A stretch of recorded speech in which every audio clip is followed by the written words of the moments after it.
Hello, everybody. Welcome to Paranormal. I got that backwards. Welcome to Paranormal Palace Radio, where truth equals reality, and truth is often stranger than fiction.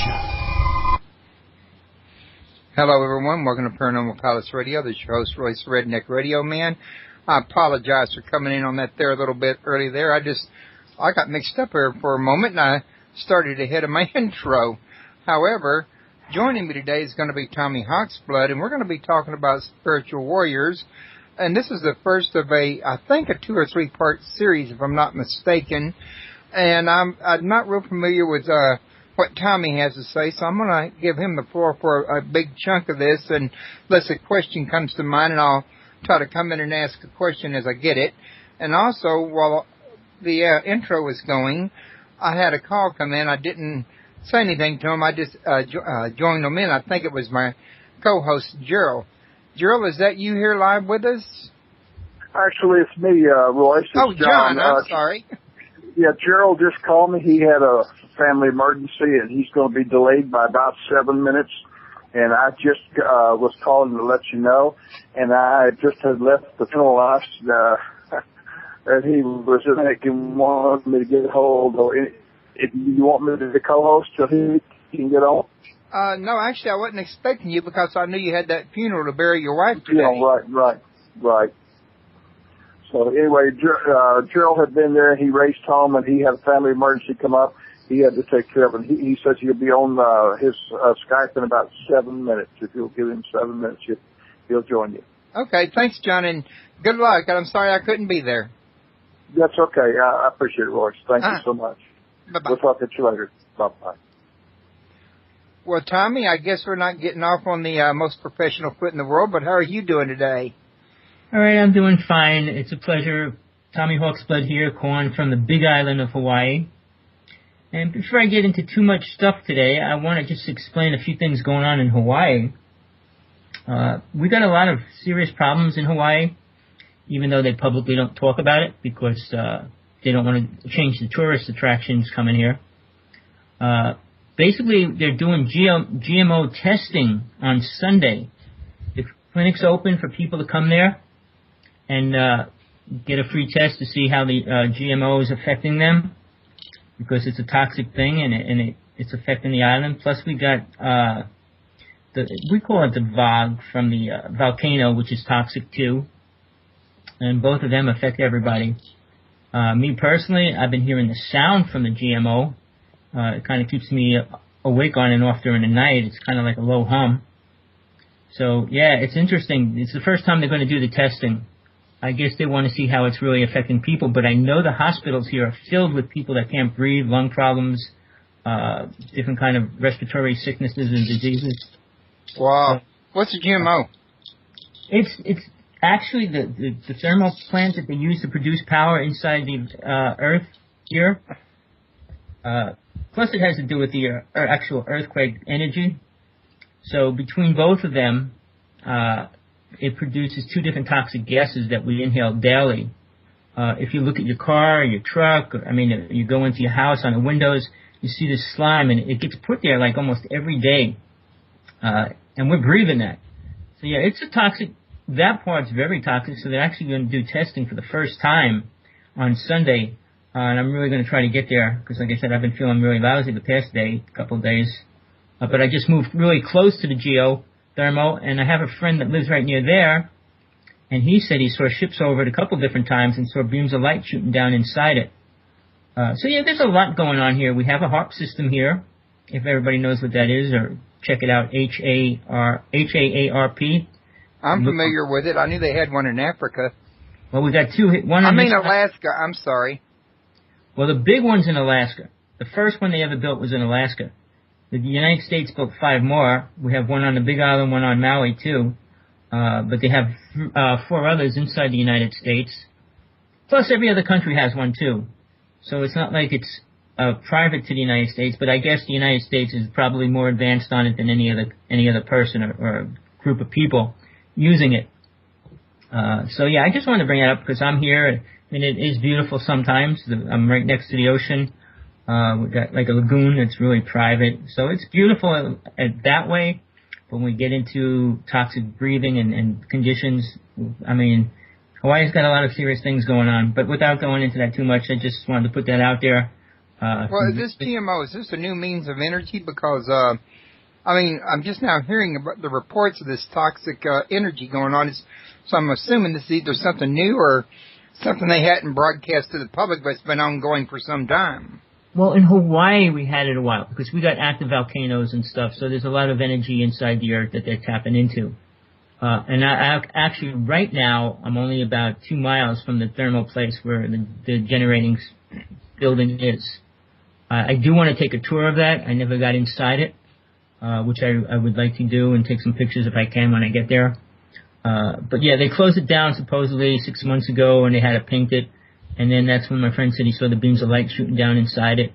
So yeah, I want to get out there. I'm just going to be able to start shooting pictures of the sky again, which I haven't been doing for a long time, because it's been raining every night here for the past 3 months. Well, I can't help but wonder, can your friend be sure the lights are shooting down in it, not up out of it? No, my friend saw the ship above it. Oh, okay. And it was shooting the lights down. Kind of like that video that was online over that temple, and I think it was Israel or somewhere, where the beam of light shot down. It's all over the internet. It was a really incredible video. But yeah, he said he saw it 2 different times, and he said nothing worked. He was trying to call me in the middle of the night to tell me to check it out, but it never happened. So basically, they're trying something new to get energy other than the old nuclear method? Exactly. They have so much technology. I mean, they could use and they proved it. There's a couple documentaries out there on doing the earthquakes in the ocean and producing energy from them and stuff like that. They have a lot of ideas which they're going to be doing. But they're not sure about what the ramifications of their actions are they? Well, you know, our government does things, and the only way they find that out is in time. Like a medicine. They do testing on it. How many people do they really test it with, and then they put it out there? Well, yeah, but they used to use mice, and now the humans have become the lab rats. Exactly. Well, I'd rather have them tested. I mean, people volunteer to do that, and then they have to sign waivers and stuff like that, too. But, I mean, what works on a mouse might not work on you. The same as what works on a cat might not work on you. So when we test other things, even though they say a mouse is very close to our viruses and sicknesses that we get, and could get them all. But I mean, I watched that when I was in grade school. They showed a cancer thing about mice, and they put tobacco on them, and they get cancer right away and stuff like that. But that was like in the 60s. So they've been testing, and they've been using all kinds of tests, but now they're doing testing in space and everywhere else. So it's pretty complex. If you want to know and find out the truth, you really got to do a lot of searching online. But the information's there. If you know where to look, you can find anything you need to know. Been pretty much my finding over the years. There ain't nothing you can't find on the internet, including how to make a bomb. Well, you know, that book that came out many years ago when we were children, I forgot what it was, the Anarchy's Cookbook. I think I heard of that book. It actually tells you how to make bombs, how to make LSD, how to make pen weapons, and it got into everything. And you could still get it online from another country. They banned it in the United States years ago. But for my whole childhood, it was like free, and everybody just got it. Oh, wow, check this out. So yeah, but now, with the internet the way it is, there's nothing you can't find on the internet. Give it a few minutes. Well, Tommy, we got the outlaw Gerald Riggins, my co-host, sitting here, standing by. Let me bring him in real quick. Sure. Gerald, how you doing? Well, I see his picture, and it's moving up there, but I don't see him. I mean, I don't hear him. I see him. I'm here. Oh, okay. Hey, Gerald, is everything okay? It's okay. I apologize, guys. I had a sudden, unexpected emergency pop in, and I had to rush to take care of that. And I deeply, deeply apologize, guys, if I inconvenienced you or any of the listeners. No, that's fine. I was just wondering if you had a chance to get any, because I'm not sure. I think you've been with us 2 or 3 minutes to kind of get an ear into what we were talking about Hawaii and the energy they're drilling for out of the volcanoes. Yes. Did you have any comments on that? Not as of yet. Okay, I didn't know if you were familiar with any of that or not. Yes, I'm familiar with it. I'm going to go ahead and let Tommy speak a little bit so I can get kind of more caught in. And I'm sure I'll have questions for you later, Tommy, if that's cool, bro. Sure, definitely. I love questions. It gives it a lot more feedback. Yes. The title that I want to actually keep talking about today, I'm going to do it in two parts. Spiritual warriors. I'm going to get into the spiritual part first, and then we'll get into the warrior part second, because when they go together, it's a very important thing, what we should become right now and what we really need to do at this time frame in our lives. The word spiritual is a very fluctual word. People have their own opinions what it means and come up with different ideas. But if you look at it in a different way and say, well, what does it really mean? What would spiritual be to you? Then you bring it into your own self and how it relates to your energy, to how you think and act. For me, and I'm going to try to keep it to the point where I deal with the overall public, because I talk to everybody that I can about it and always get feedback from people and their viewpoints and what they think about. But in this society, mankind has accepted for spirituality, and they give it a definition: love and light. So we're going to split that up too, because they're separate too. But we'll stick with the love part. All right. When man says, okay, love is the most important thing on this planet. Well, if you go back thousands of years up till now, how much did it really play in creating a better society, a better lifestyle, a better way of life? If you'll check into that, I mean, do research, check numbers and stuff, how we didn't move forward. In about 2,000 years, how much did we move forward spiritually? And everybody will say, really, we changed incredibly. And that's only because a few people, it's such a limited number, like maybe 2% of the planet, think they're spiritual. And then I challenge people, because I'm a rebel, I'm a spiritual warrior, because I challenge people, and I'm not afraid to talk about what I know is truth, because they always say, don't talk about religion, don't talk about this. I want to say religion and spirituality are not much different. The only difference between the two of them is the way people perceive what's controlling it. Religionists usually use the word God and Jesus. Spiritual people use source and higher self. And I worked with the teaching called Kunlun, which actually teaches you how to separate from your body, go into a bliss state for a while. And that's what Buddha taught. So we can take that with religions, and again, like I said, they're the same in a lot of ways, because whether you say it's laws and rules, how you live by, or what's connected to them, it's how we live our lives. Are we open? Are we programmed? How do we function in the real world? And what are the steps are we willing to take? All right. Then the New Age people, which I hate the word, is unconditional love, which all New Age people use, and I love everything unconditionally. Well, say that to a murderer, say that to a rapist, or say that to anything. I love them unconditionally. And what does that really mean? People will say, well, it's giving love without any rules or regulations. How much love do you give to a murderer or a rapist? Really, what are you really giving them? All right, the starving people in other countries. You love them unconditionally, but what are you giving them? Are you giving them something that helps them move forward spiritually or really in physical life? I really don't think so. As I've been dealing with numbers and the figures of all these different things happening to the world, they've been escalating to the point where we're the highest in all those things, abuse and things like that, more than ever in history. Sure, there's a lot more people here, but in general, this word spiritual, we're all becoming spiritual, and the world's becoming more perverted in a lot of different ways. And we're going to start with, okay, I use the word morals. Morals is a way to live, and people don't like the word rules or regulations or laws. But in a society where there's multiple people, there has to be some kind of, based on morals, some kind of rules and regulations. I always bring it up, and I know people don't like to hear the word 10 Commandments, and I say, well, look, no matter who brought them to this planet, they're not bad, they don't hurt anybody, and if people followed them, the world would only be a better place. I'll agree with that. I mean, when people some of them I don't think are really that big a deal, like the images, the idols. I don't think it hurts anybody if you do worship them or not, but there are some morals in the Ten Commandments that I think are important. Well, you know, to me, here the two most important: "Thou shalt not kill," which is the main one for me, and then "Honor thy mother and father." But when you say "honor my mother and father," they have to honor you the same. You can't give honor to a person that's abusing you and beating you or anything like that. So it's a two-way thing. They didn't get it into great wording, but again, that was a translation of a human consciousness to tell us what it meant and things like that.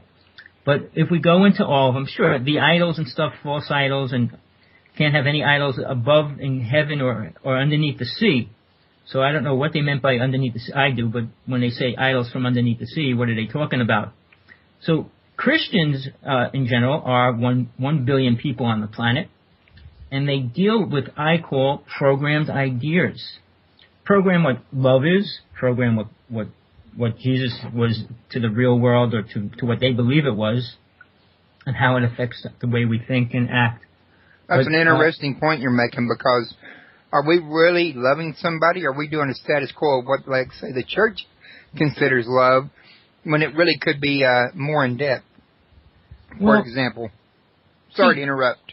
No, interrupt any time. When we talk about love, the average person truly doesn't understand it, even though they say they do. All right. In a relationship, how many love affairs, relations, marriages are deteriorating now? And it's growing greater and greater every year. The amount of people getting married this year compared to 25 years ago is so incredibly different, and very few people are. And in relationships, nobody wants to commit even 20 years. Well, that's a long time to be with somebody. Or it got too hard, or they got sick and I don't want to deal with it. It's easy to pull out of it.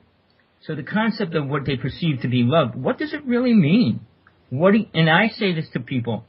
In a relationship, if you talk about love, it has to be 100%. Both parties. And they always say it's 60-40. 60-40 will work for a long period of time, but it will never last forever. Because that means somebody always has to give in to the other person. But if you're always willing to give 100% to the other person, it will always work. But in this time frame, with society and what mankind wants to be entertained with, it pulls us so far away from a true definition of love. I mean, even being with your children, work and money is more important than spending time with my children. And we're pushed into that. I mean, it's not just everybody wants to be like that, but they're being pushed into that and they have to accept it. Then both parents have to go to work now, not like it used to be. So those little things, when we talk about love, how much do people understand that? And how far are they willing to go to commit to a loving relationship? And then again, go deeper than that. What if you were alone on this planet? What would love mean? I challenge people. Think about it. What would love mean? Oh, I love the trees, I love the water. But what does that mean? Saying you love something. Oh, I love the ocean. Does the ocean change because you say I love it? I mean, science and a lot of new age scientists that are trying to prove that prayers work and energy changes things. But I call it, and the way I would word it is like going to a casino. It's a 50-50 deal. Sometimes it could work, sometimes it won't. If everybody's dream, prayer, or whatever was answered, the world would be great for each person on the planet. But again, the idea of love is different between 7 billion people. 7 billion people have an idea what love means to them. I mean, if they were brought up in an abusive family, their love idea is a lot different. Just to get way out there, I went to a club. I was staying with a millionaire family, and she brought me to this club. But it was a sex club. And when I went inside, all right, these people do all kinds of weird things and everything. But I asked as many people as I could, and they were all sexually abused. So their idea comes from abuse, comes from whatever they're programmed with when they're a child. Now, what I want to just get into real fast, children, when they're born, are really open to spirit, open to the sound, open to the light. And it's not them that becomes corrupted. It's the people that teach them, meaning parents, and later on in life it's friends. But a parent or two parents need to be aware of what spiritual means to them. Because when people say, oh, I'm going to teach my child this or teach them that, what's beneficial for the child, not what's beneficial for you. Well, they have to follow my religion, and it's programming. We have it at so many different levels around the world. Other countries, you don't have a choice. So when people say we're becoming more spiritual, where? Among the 2% of the people. Becoming more religious, not more spiritual. Well, again, religious. All right, here's the way I'll describe religion. Religion has, all right, based on the 10 Commandments, that would be religion. When man can't follow the 10 Commandments, that's called created religion. Man creates the ideas and the ways they're going to live, not by the true teachings. A religion that has a real spiritual teaching doesn't get accepted in the real world. And then again, what's really spiritual, because these people have no clue, because if you don't believe in a God or a higher being or a spiritual being or spirit, you're dealing with the two other words, which I hate to use, source, which means to me is just an energy field, and then the other word, higher consciousness, higher level of awareness. And that's only ego. And I'll go into ego because that's the main problem with the planet, main problem with religion, spirituality. And I'll tell you, 99% of the people in the spiritual world, in the New Age world, come from ego, not from spiritual truth. If you charge $3,000 to teach a seminar for two days, what are you really teaching these people? Is it anything spiritual? Well, how to create a bit more money in your life, how to live happy. How do you live happy in a world that's pretty toxic, pretty destructive in so many ways? Close your eyes and hide in a box is the way I describe that.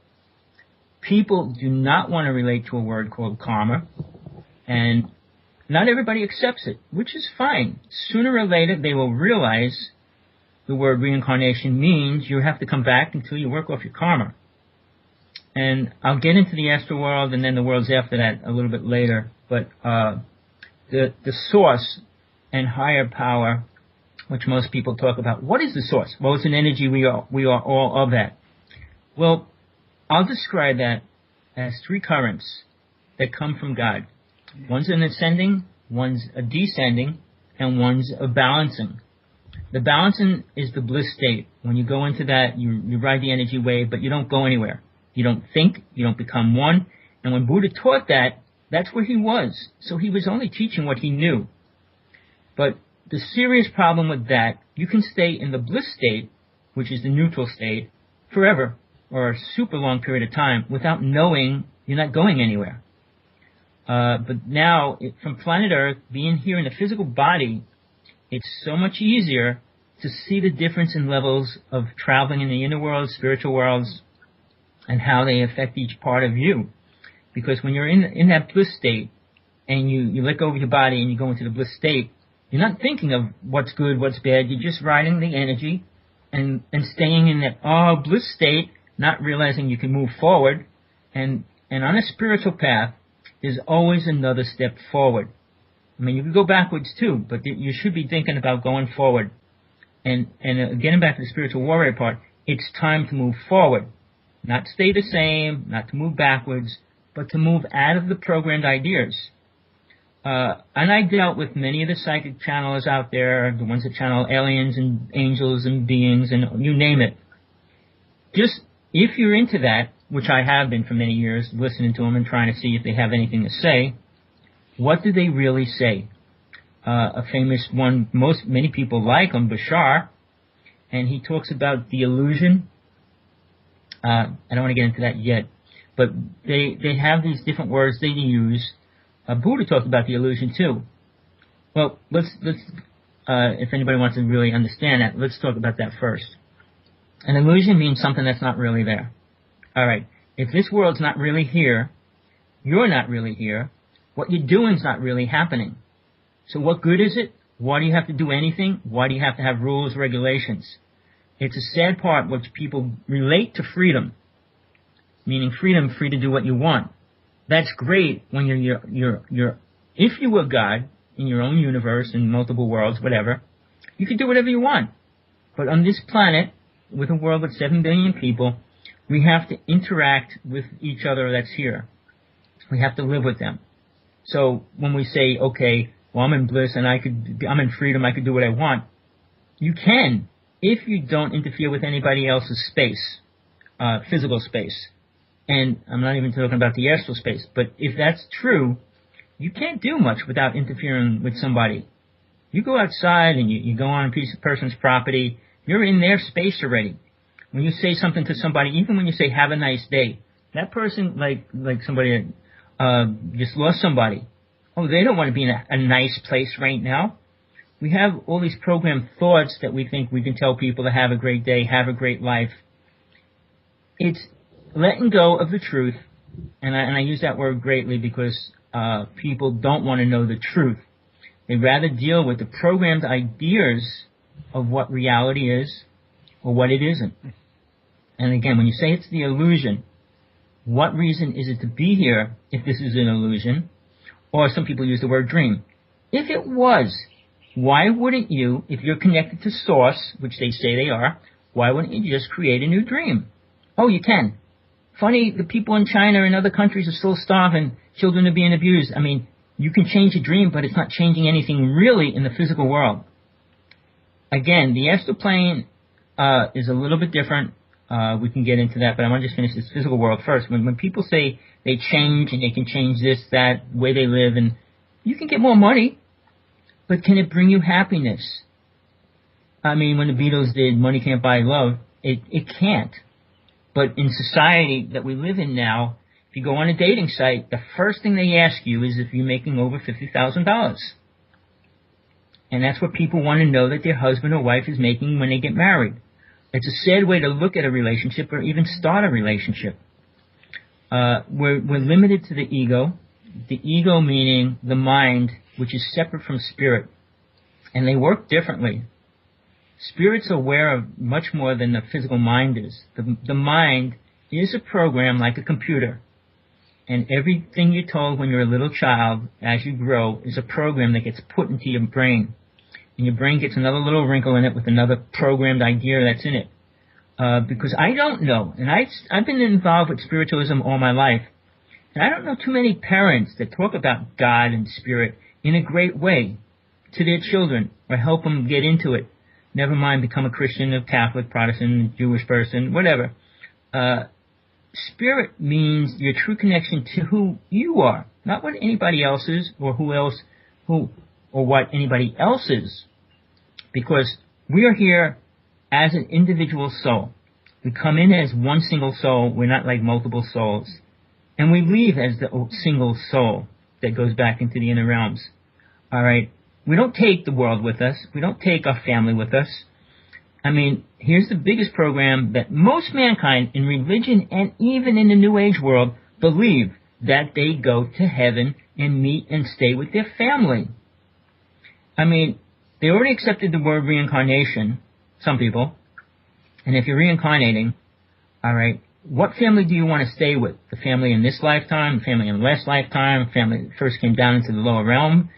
When they say, well, I'm going to meet my grandmother and grandfather. Is that so important? A lot of times they're already reincarnated, and you're just dealing with energy that was residue energy of those beings that were there. And most psychics work with that. Most of the channels that talk to spirits and all that, they're dealing with that energy, the energy that's a residue from a person, not the true person, because soul reincarnates in general. And if it doesn't, it goes into the next world, the astral plane, and then it doesn't play on this planet no more. And for people to think, because somebody dies, that soul has the ability to do whatever they want, are they God? Are they that spiritual or super powerful that they can come here and talk to people and do things in this world? We've been brainwashed, and I'll say I was a magician for half of my life, stage magician. I was into the magic, witchcraft, everything all my life. I studied everything. But when I did magic, you see the difference between, you see things that aren't real, but you believe that they're real. So when people say, well, oh, this is a real life, all right, what are you creating to make it better? Now, we're going to go into truth. What does truth mean to you when you talk about creating? And what are you doing in this world, really? Having a family, having kids, the more kids you have, the less you can be with every one of them. In most cases. I'm sure there's a few people out there that really love their family and stay with their family most of the time, but usually they have to have a lot of money. And then... Thanks so much. Bye-bye. We'll talk to you later. Bye-bye. Well, Tommy, I guess we're not getting off on the most professional foot in the world, but how are you doing today? All right, I'm doing fine. It's a pleasure. Tommy Hawksblood here, calling from the big island of Hawaii. And before I get into too much stuff today, I want to just explain a few things going on in Hawaii. We got a lot of serious problems in Hawaii, even though they publicly don't talk about it because they don't want to change the tourist attractions coming here. Basically, they're doing GMO testing on Sunday. The clinic's open for people to come there and get a free test to see how the GMO is affecting them, because it's a toxic thing and it's affecting the island. Plus, we got we call it the VOG from the volcano, which is toxic too, and both of them affect everybody. Me personally, I've been hearing the sound from the GMO the past couple of days. But I just moved really close to the geothermal, and I have a friend that lives right near there, and he said he saw ships over it a couple different times and saw beams of light shooting down inside it. So yeah, there's a lot going on here. We have a HAARP system here, if everybody knows what that is, or check it out, HAARP. I'm familiar with it. I knew they had one in Africa. Well, we got two. Alaska. I'm sorry. Well, the big one's in Alaska. The first one they ever built was in Alaska. The United States built 5 more. We have one on the Big Island, one on Maui, too. But they have 4 others inside the United States. Plus, every other country has one, too. So it's not like it's private to the United States, but I guess the United States is probably more advanced on it than any other person or group of people using it. So, yeah, I just wanted to bring it up because I'm here, and it is beautiful sometimes. I'm right next to the ocean. We've got like a lagoon that's really private. Hello, everybody. Welcome to Paranormal. I got that backwards. Welcome to Paranormal Palace Radio, where truth equals reality, and truth is often stranger than fiction. Hello, everyone. Welcome to Paranormal Palace Radio. This is your host, Royce Redneck Radio Man. I apologize for coming in on that there a little bit early there. I got mixed up here for a moment, and I started ahead of my intro. However, joining me today is going to be Tommy Hawksblood, and we're going to be talking about spiritual warriors. And this is the first of I think a 2 or 3 part series, if I'm not mistaken. And I'm not real familiar with what Tommy has to say, so I'm going to give him the floor for a big chunk of this. And unless a question comes to mind, and I'll try to come in and ask a question as I get it. And also, it kind of keeps me awake on and off during the night. It's kind of like a low hum. So, yeah, it's interesting. It's the first time they're going to do the testing. I guess they want to see how it's really affecting people, but I know the hospitals here are filled with people that can't breathe, lung problems, different kind of respiratory sicknesses and diseases. Wow. What's a GMO? It's actually the thermal plant that they use to produce power inside the Earth here. Plus, it has to do with the actual earthquake energy. So between both of them, it produces 2 different toxic gases that we inhale daily. If you look at your car or your truck, you go into your house on the windows, you see this slime, and it gets put there like almost every day. And we're breathing that. So, yeah, it's a toxic. That part's very toxic, so they're actually going to do testing for the first time on Sunday. And I'm really going to try to get there because, like I said, I've been feeling really lousy. The intro was going. I had a call come in. I didn't say anything to him. I just joined them in. I think it was my co-host, Gerald. Gerald, is that you here live with us? Actually, it's me, Royce. It's John. I'm sorry. Yeah, Gerald just called me. He had a family emergency, and he's going to be delayed by about 7 minutes. And I just was calling to let you know. And I just had left the funeral last that he was thinking wanted me to get a hold of. If you want me to co-host so he can get on? No, actually, I wasn't expecting you because I knew you had that funeral to bury your wife today. Yeah, right. So anyway, Gerald had been there. He raced home, and he had a family emergency come up. He had to take care of it. He says he'll be on his Skype in about 7 minutes. If you'll give him 7 minutes, he'll join you. Okay, thanks, John, and good luck. And I'm sorry I couldn't be there. That's okay. I appreciate it, Royce. Thank you.